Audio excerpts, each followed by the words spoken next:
Nessa aula a gente vai falar um pouquinho sobre sistemas gerenciadores de banco de dados, os SGBDs. Então eu vou fazer uma breve introdução definindo, falando o que é, mostrando algumas ferramentas e depois a gente vai entrar um pouco mais fundo aí nas características do SGBD. Bom, então sistemas gerenciadores de banco de dados, simplesmente os SGBDs, são softwares que permitem a definição de estruturas para armazenamento de informações e fornecimento de mecanismos para manipulá-las. Então, é um software na qual a gente vai basicamente construir o nosso banco de dados. A gente constrói um banco de dados, dentro desse banco de dados a gente define algumas tabelas, então a gente cria tabelas compostas por linhas e colunas. Depois disso a gente coloca lá os dados para obter informações e também, né, as consultas. Então, se vocês lembrarem do que a gente falou na última aula sobre a linguagem SQL, eu falei meio que dividido, né? Primeiro eu crio, depois eu povoo o meu banco de dados, depois eu faço as consultas e depois também eu posso ali fazer todo o gerenciamento. Então, a linguagem SQL é aplicada no SGBD, nesse software, para trabalhar com tudo que a gente precisa fazer aí em relação ao banco de dados. O principal objetivo é retirar da aplicação do cliente, do software, do sistema que o cliente está usando ali, a responsabilidade de gerenciar o acesso, né? Quem vai poder usar, quem não vai poder usar, a manipulação e organização dos dados. Então, a ideia é que tenha-se, né, um software com todas as funcionalidades, as regras de negócio, as coisas que vocês estão acostumados, né, começando aí a fazer, os softwares, os programinhos que vocês estão começando a fazer. Isso fica independente de como eu vou tratar os dados, de como os dados vão ser armazenados. Então é como se fosse um software intermediário que me faz essa ponte entre o software e o sistema que está sendo desenvolvido, né? E o banco de dados em si, aquele arquivo, né, que vai conter as informações, etc. e tal. Disponibiliza uma interface para que seus clientes possam incluir, alterar ou consultar dados previamente armazenados. Essa interface não é assim tão amigável para que um usuário comum trabalhe.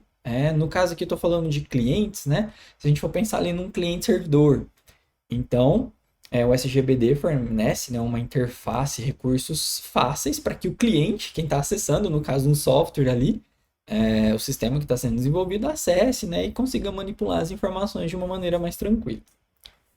Então aqui eu trouxe uma outra definição do Elmasri Lavati sobre agora, né, SGBDs. Então, SGBD é um sistema gerenciador de banco de dados, ou, né, SGBD é uma coleção de programas que permite aos usuários criar e manter um ou mais, né, banco de dados. O SGBD é, portanto, um sistema de software de propósito geral que facilita os processos de definição, construção, manipulação e compartilhamento de banco de dados entre vários usuários e aplicações. Acho que não tem nada de novo aqui nessa definição acerca de tudo que eu já falei, mas resumindo, é um software que me permite criar banco de dados e que permite também com que um sistema, um software, acesse esse banco de dados de uma maneira mais tranquila. Além dele possibilitar essa facilidade, ele também se preocupa em adicionar ali no meio algumas regras que torna, né, e deixa ainda melhor o nosso banco de dados, mais seguro, mais confiável, mais consistente, entre outras coisas que eu vou falar um pouco mais à frente. Aqui tem alguns exemplos de SGBDs disponíveis no mercado atualmente. Então tem aqui, eu já falei para vocês, né, do Postgre, já falei do MySQL, SQL Server, Oracle, DB2. Esses aqui são SGBDs relacionais. Tem o Firebase aqui também, o IB Expert, o Axis. Aqui a gente começa a entrar em umas ferramentas um pouco mais duvidosas, mas o IB Expert é um SGBDzinho sim. Eu usava quando eu trabalhava com Delphi. O Axis, né, do pacote Office, nem sei se ele existe mais, ele permitia criar banco de dados, mas não sei se ele pode ser considerado um SGBD. A ideia aqui, né, dessas logos é meio que a gente ir discutindo. Hoje não dá para ser assim, mas se vocês tiverem algum preferido, já usaram algum, conhece alguma característica interessante sobre algum deles, ou quiser que eu grave uma aula mais específica falando sobre algum deles, pode comentar aqui embaixo, tá? Na descrição do vídeo, que eu posso fazer um outro vídeo pra gente, né, interagir um pouco mais. E aí a gente tem alguns novos bancos de dados aí, né? Tem aqui o Cassandra, apesar do nome ser meio estranho, passar talvez pouca credibilidade e tal, é um dos SGBDs que o Facebook utiliza, né? Aí aqui tem o Redis, o MongoDB, esses três, né, são banco de dados no SQL, trabalha com dados não relacionais.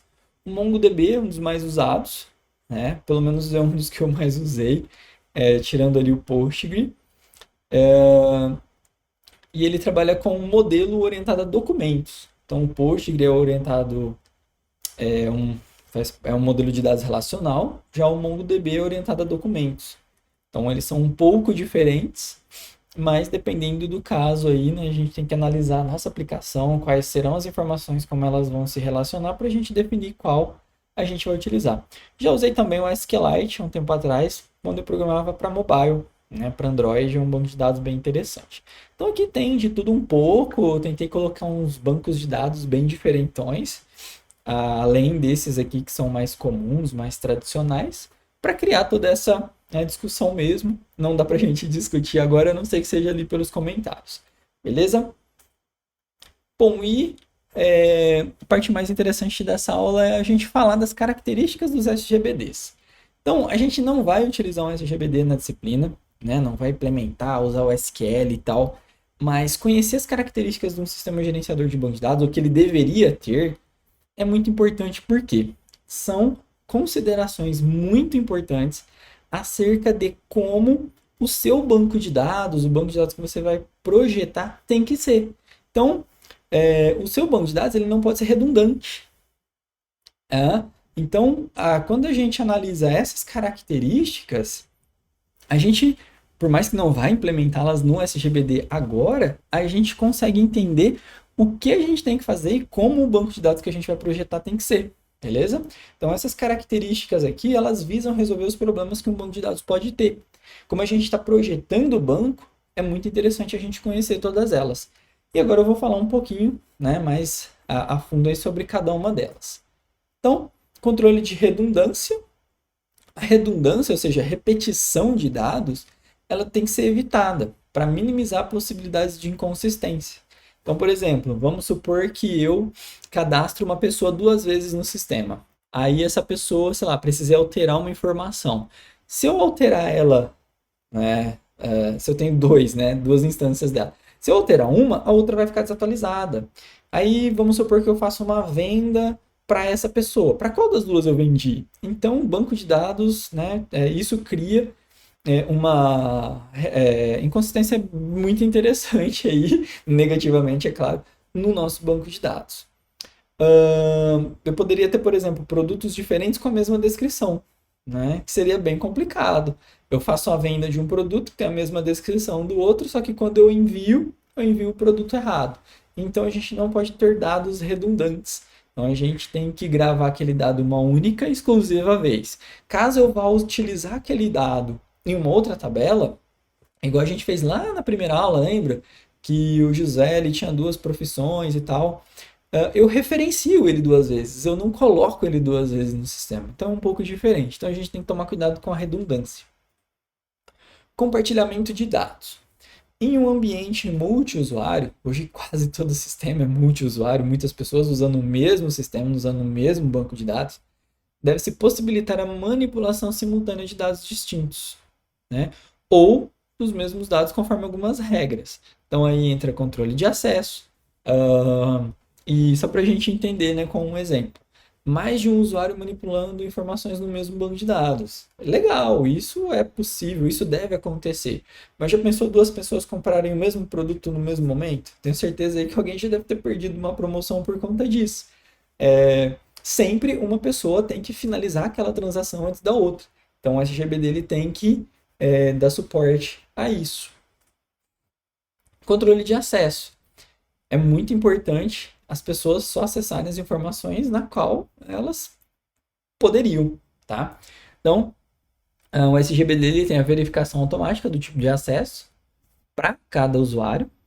Os níveis de segurança são estabelecidos para cada usuário, independentemente de acordo com as suas necessidades. Então, eu até falei hoje, né? Não seria interessante o aluno ter acesso à edição da tabela de notas. Talvez para vocês isso seja interessante, mas para mim não, certo? Então a gente tem que saber o que cada pessoa vai acessar e a gente tem também que a gente não pode privar uma pessoa dela acessar o que ela deveria, tá? Então, continuando, a identificação de cada usuário por parte do SGBD é feita por um nome e senha cadastrado, login e senha, né? Então, tranquilo. Aí a gente pode ter o usuário com o seu login e senha, ou pode também ter um grupo.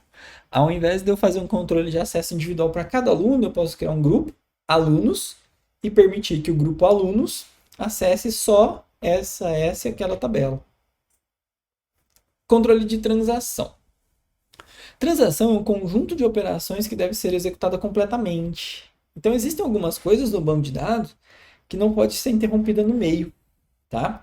Então, são normalmente usadas em situações críticas. Por exemplo, uma atualização. Se você botar o seu Windows ali para atualizar e desligar no meio, vai dar ruim, né? Então, essa é uma transação, algo que tem que acontecer do começo ao fim. Então, situações críticas de longa duração que podem afetar a consistência do banco de dados. A pessoa, estou fazendo um backup, por exemplo. Estou salvando meus dados, aí no meio parou. Beleza. Se um dia eu precisar recuperar essas informações, eu vou ter todas as minhas informações ali? Provavelmente não.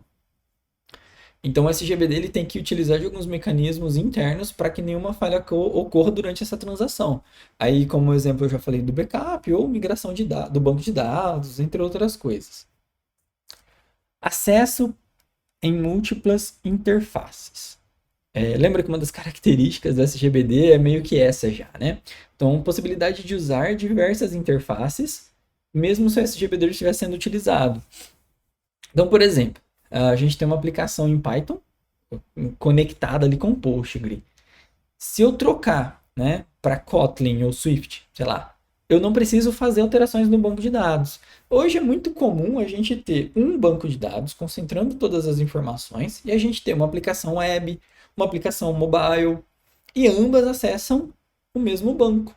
Então, é interessante ter esse acesso a múltiplas interfaces. Pense em interfaces como softwares.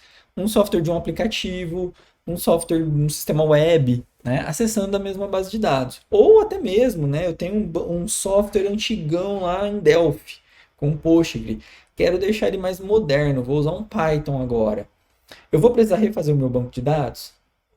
Como eu estou usando o SGBD Postgre e ambos, né, e ele tem, permite conexão com o Python e com o Delphi, eu não preciso mexer. Então, do SGBD para frente eu não mexo. Eu só atualizo a minha aplicação.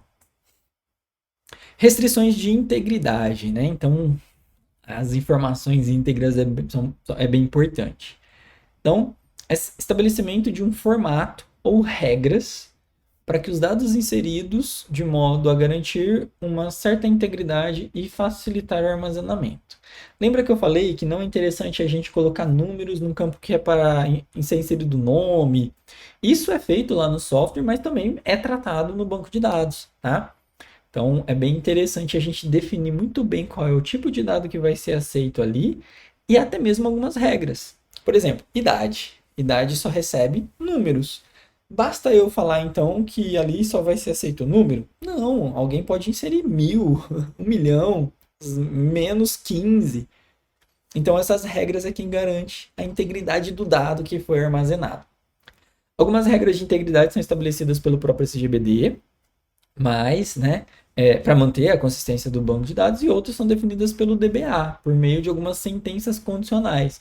Então tem como lá em DQL, lembra do último lá item do SQL, a gente fazer um algo a mais, começar a criar essas regras para o banco ficar íntegro, né, mais consistente, etc. e tal. Então, uma regrinha ali, tamanho do nome sempre igual a 30, em minúsculo. O salário a gente sempre vai guardar em reais. Então, uma regra, para eu transformar essa regra, é usar ponto para milhar, vírgula para os centavos, né? Então, coisas que a gente pode definir ali depois para melhorar ali a integridade dos nossos dados, né? Dos dados que estão no nosso banco de dados.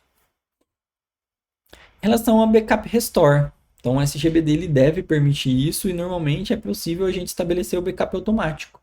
O backup automático é muito bom, né? Porque a gente esquece, né? Botem a mão na cabeça de vocês agora e pensem, né? Qual foi a última vez que eu fiz um backup das minhas informações? A gente sempre esquece. A gente só lembra de fazer o backup quando a gente perde. No momento de fazer o restore, né? Backup é guardar as informações e quando eu precisar, aconteceu alguma coisa, deu um pau no meu computador, sei lá, eu vou lá e faço um restore. Eu restauro aquelas informações que eu não poderia ter perdido. Então, o backup automático é muito importante, né? Grandes bancos, eles sempre fazem isso automaticamente. A cada mês, todo dia, enfim. Aí depende da regra de negócio. Mas é interessante você estar sempre guardando as suas informações. Porque caso algum dia, Deus me livre, eu precise, eu vou lá e faço um restore. Então, a ideia, né, do backup e restore é proporcionar proteção contra a perda de informações devido a alguma falha, por exemplo, num disco rígido, né, que é o que normalmente acontece. Ou um estagiário ir lá e também e fazer um comando errado no SGBD e perder as informações. A gente vai lá e restaura. Então, um exemplo, né, de backup restore é fazer cópias das informações e a estrutura do banco, né, e poder recuperar. Então a gente não guarda só as informações, mas a gente guarda toda a estrutura do banco, as tabelas, as restrições, os relacionamentos. Independência de dados. Então a descrição física dos arquivos é mantida internamente pelo SGBD e é de sua inteira responsabilidade e exclusividade. Os programas aplicativos não dispõem dessa descrição física, e sim de uma descrição externa, algo mais assim abstrato, vamos dizer assim. E as alterações nos arquivos podem não afetar o programa aplicativo. Então, por exemplo, hoje, os bancos, né, eles estão muito... É bem comum eles estarem nas nuvens também. Né? Então, assim, o que eu estou querendo dizer aqui é que a descrição física do arquivo depende só do SGBD. O SGBD sabe onde eu estou guardando aquilo, em que disco ou em que nuvem eu estou guardando. A minha aplicação não precisa saber. Tá? Então, ali, um exemplo, é importante que os dados estão armazenados. O importante é que os dados estão armazenados e não onde, com ou como eles estão. Para a aplicação. Agora, o SGBD é quem toma esse cuidado, vamos dizer assim. O SGBD trabalha com os dados e conecta com a interface, com a aplicação. Para a aplicação, ele tem que dar os dados. Agora, onde eles estão, como eles foram guardados, isso não importa. Indexação automática. Isso é muito importante também.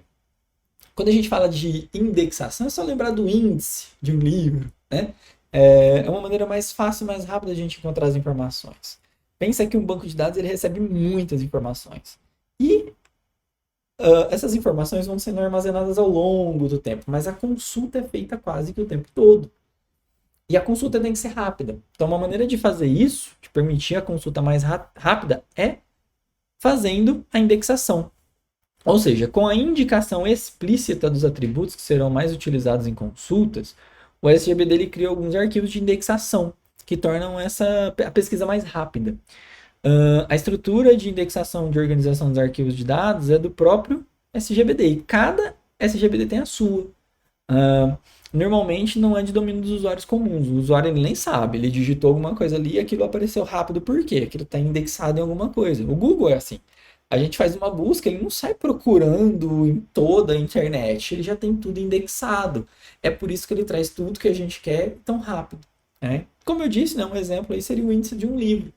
Eu não preciso folhear o livro inteiro para chegar num assunto específico. Eu olho no índice, vejo o número da página que ele se encontra e vou direto. Para finalizar, eu trouxe aqui algumas motivações para o uso do banco de dados. É como se fosse uma conclusão. Então, acho que as duas coisas mais importantes, né, do banco de dados, e que o SGBD tem muito cuidado, é com a consistência dos dados e a independência. Né? Então, ele separa da aplicação, independência, manter esses dados sempre no banco de dados, íntegros, disponíveis, consistência de dados. Bom, o SGBD é a ferramenta por excelência para promover a integração dos diversos componentes de um sistema de software. Então vamos pegar, é o SGBD que liga o software com o banco, concentra o maior potencial para promover acesso compartilhado de informação, sem bloquear desnecessariamente o acesso compartilhado. Então entra ali aquela questão do controle de acesso.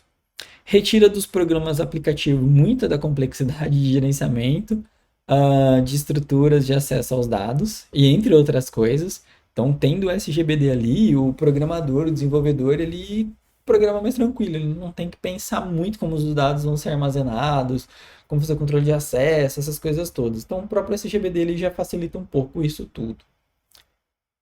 Facilita a proteção contra a perda de dados, lembra? Backup Restore. E promove a adoção de padrões para toda a empresa, facilitando seu emprego. Então, existem algumas regras dos SGBDs, algumas facilidades, entre outras coisas que vocês vão entender um pouco melhor quando estiver trabalhando com SGBD. Mas, assim, resumindo, o SGBD ele é um software específico para se trabalhar com banco de dados. Então, ter essas características é fundamental, porque quando você usa um software específico para fazer algo, né, editar um vídeo, editar um texto, sei lá, né, mas o que você quer um software que tenha características que o favoreçam a fazer aquilo. E o SGBD é o software que favorece a criação e gerenciamento de bancos de dados. Bom, então a gente finalizou. Vou deixar aqui no final alguns contatos meus. Então tem ali meu e-mail, quem tiver alguma dúvida, qualquer coisa. Claro, pode comentar aqui embaixo no vídeo também, mas se quiser me enviar um e-mail, estou aberto.